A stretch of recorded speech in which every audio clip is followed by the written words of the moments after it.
guatemaltecos. La pregunta sigue en pie hasta el día de hoy. ¿En qué momento se fregó Guatemala? Hace tiempo que buscamos la respuesta y siempre terminamos echándole la culpa a quienes nos han gobernado.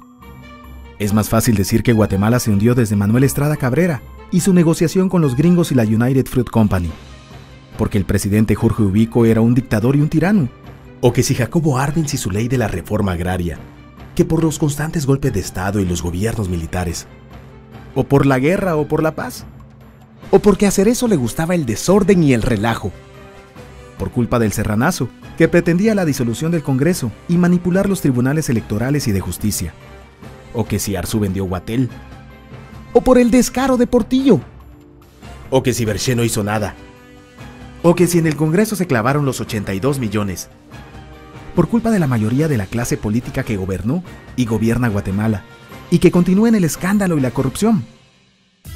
Pero por más que querramos zafarnos por la crisis social que asfixia a Guatemala, compartimos demasiados hábitos que nos hacen muy parecidos a quienes culpamos y criticamos.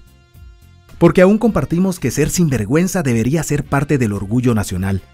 Somos bien chispudos y por eso compramos facturas para pagar menos impuestos. Ganamos nuestros trabajos no por nuestro esfuerzo o capacidad, sino porque tenemos un buen conecte. Nos colamos para que nos atiendan primero. Aceleramos en amarillo y nos pasamos el semáforo en rojo, porque así llegamos más rápido.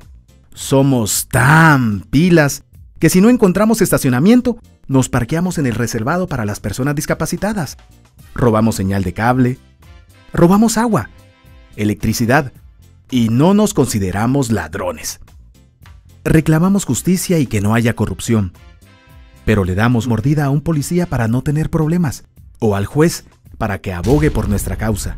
Jamás dejamos pasar a un peatón en la línea de cebra, porque en Guatemala el que no es chispudo no es nadie. Pero ¿por qué si somos tan chispudos le bocinamos a un semáforo en rojo? Como que el semáforo fuera a entender nuestra desesperación. ¿Por qué tiramos basura en la calle? Como que si la ciudad perteneciera a cualquiera menos a nosotros. ¿Por qué nos quedamos callados y no protestamos cuando los choferes cometen imprudencias? Y hasta nos hacemos cómplices de ellas. ¿Por qué estamos tan interesados en los chismes que salen en el peladero, en vez de preocuparnos por conocer algo de nuestra historia, de nuestra economía, nuestra literatura, o al menos saber cuáles son nuestros derechos más elementales? ¿Por qué sentimos que se nos hace un favor cuando un burócrata nos atiende?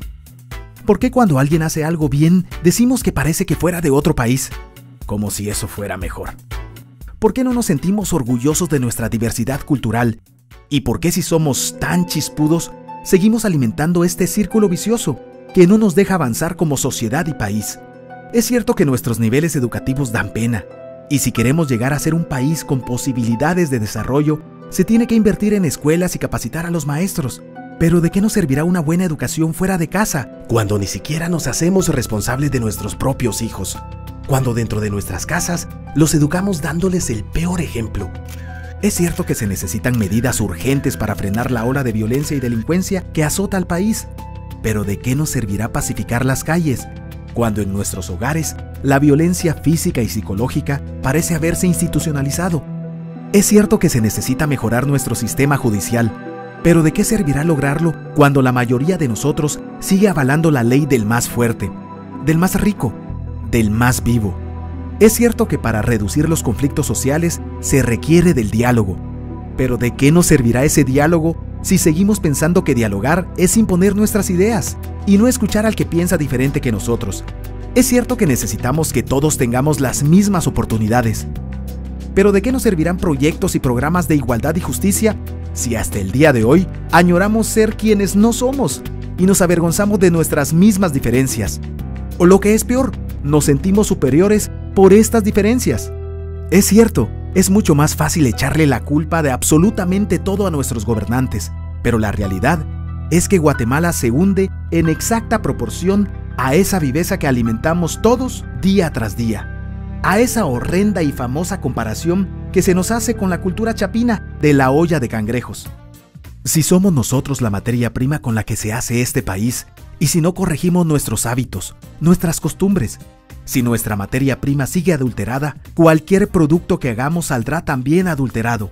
Y por más logros que obtengamos en nuestra economía, en nuestros deportes, en las artes, en nuestra cocina, por más orgullosos que nos sintamos de nuestros representantes, de nuestra historia, de nuestras maravillas o de nuestra creatividad, si no cambiamos estos hábitos, seguiremos preguntándonos en qué momento se fregó Guatemala. Yo ya estoy harto de esa pregunta. Estoy harto de ver cómo un país con tantas posibilidades y oportunidades, con tantas riquezas naturales y con tanta historia, tenga que seguir viviendo en el subdesarrollo, solo porque no nos creemos capaces de vivir de otra manera. Estoy harto de que nuestras desgracias continúen siendo un buen negocio, harto de que hablar mal de nosotros mismos se haya convertido en una rutina diaria, harto de que la unión hace la fuerza sea solo una frasecita trillada que no podamos aplicarla a nuestra vida. Aunque te cueste creerlo, todos dependemos de todos, pero depende de que vos y yo empecemos a trabajar en ello de una vez por todas, porque la transformación de nuestro país hacia una nación desarrollada ya no está solo del lado de los políticos o de los poderosos, tampoco de los milagros. La transformación de Guatemala está en la capacidad que tengamos de hacernos responsables de nuestros actos y de rebelarnos en contra de nuestra viveza. La transformación de Guatemala está en ti y en mí, en todos. Está en nuestras instituciones y en la posibilidad de trabajar unidos con un compromiso verdadero. ¿Qué pasaría si cambiamos la pregunta? Si ahora yo dijera, ¿en qué momento se arregló Guatemala? Aunque te parezca una pregunta ilógica, tenemos que creer en ella. La respuesta está en nuestras manos. Todos dependemos de todos.